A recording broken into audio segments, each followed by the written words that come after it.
Something happens to a woman as she approaches her 30s that almost no one wants to talk about. Her standards rise. Her expectations sharpen. Her patience disappears. All of a sudden, the man who was good enough at 22 is nowhere near enough at 30. And yet, at the exact same time, her real dating options begin to narrow quietly, invisibly, year after year. This isn't about judgment. This is about psychology, biology, culture, and pressure all colliding at once. Women feel it, men feel it, and relationships often collapse under the weight of it. What happens to women after 30 isn't random, it's actually pretty predictable. And if you can understand it, so much of modern dating starts to finally make sense. So let's break it down.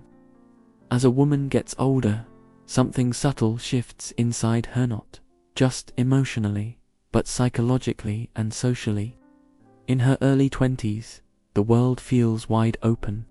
She has time, youth, possibilities, and very little pressure. She dates for fun.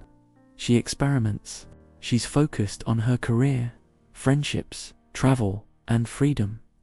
Nothing feels urgent. Life is an adventure. But as she gets closer to 28, 29, 30, the world around her starts whispering. Friends, family, TikTok therapists, empowerment influencers, they all start asking questions. Are you settling? Are you sure he's the one? You deserve more. You still have time. But only for now. These whispers aren't just external. They come from her own biology, too. Women begin to feel the weight of time earlier and more intensely than men. This isn't because they're dramatic or insecure, but because society often links a woman's S-value to youth and desirability in ways men simply don't experience. That pressure makes women start to reassess everything: their job, their lifestyle, their friendships, especially their relationships. This is where the big standard shift begins. The kind of man who was attractive and exciting at 24 suddenly feels insufficient at 30. It's not because he got worse, it's because her expectations have evolved. A woman in her 30s is often looking for different qualities. She wants stability, direction, emotional intelligence, financial responsibility, maturity, leadership, and ambition. She wants a man who knows who he is and where he's going.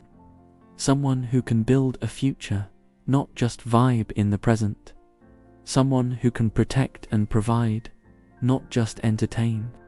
Someone who can commit, not just occupy her space for a while. But here's the dilemma that many women don't openly discuss. As their standards rise, their real dating options often shrink.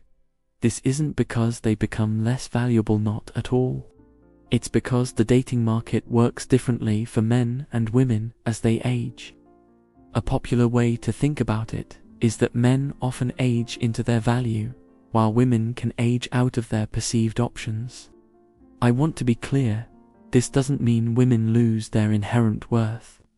It means that men often gain leverage. A man at 30 is frequently just stepping into his confidence, stability, purpose, and financial power. He now has access to a wider range of women, including those he couldn't have approached when he was 22.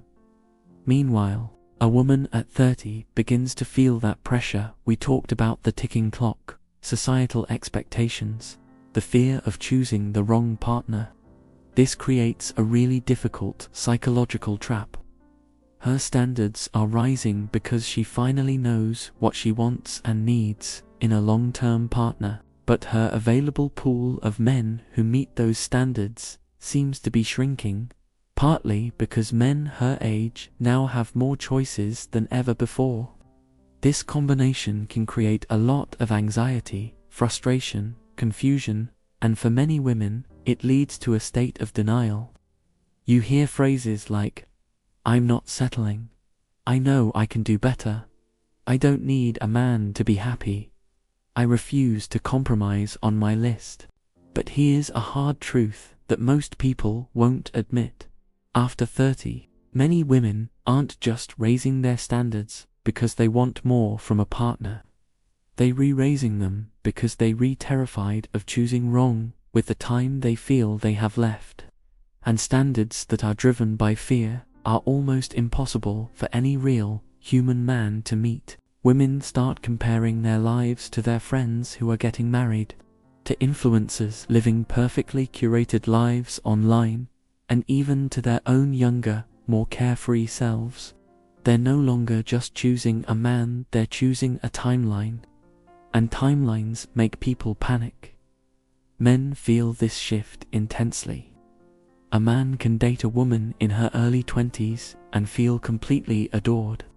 But that very same woman, now at 30, might make him feel like he's being constantly evaluated, graded, and tested.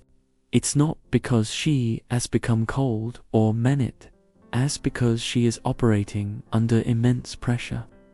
Modern culture has created this narrative that women should have their entire lives figured out by 30.